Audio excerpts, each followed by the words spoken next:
మనకి ఈరోజు స్వాతంత్ర దినోత్సవం సందర్భంగా నరేంద్ర మోడీ గారు ఒక రికార్డు క్రియేట్ చేశారనే చెప్పాలి.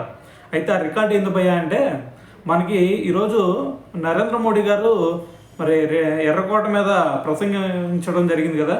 సో అయితే దీంతో మరి అంతకుముందు ఆయన రికార్డు ఏదైతే ఉండిద్దో మరి దాదాపు అంతకుముందు చూసుకుంటే గత ఏడాది 98 నిమిషాల పాటు మాట్లాడారనమాట. అయితే మరి ఈసారి చూసుకుంటే ఏకంగా 103 నిమిషాల్లో ఏకదాటిగా మాట్లాడి మరి ఆయన రికార్డుని ఆయనే బ్రేక్ చేయడం జరిగింది. అయితే దీని తర్వాత చూసుకుంటే 1947లో నెహ్రూ గారు ఏకంగా 72 మినిట్స్ అయితే మాట్లాడారు. అయితే దాని తర్వాత 2005లో చూసుకుంటే మన్మోహన్ సింగ్ గారు 50 మినిట్స్ మాట్లాడటం జరిగిందనమాట.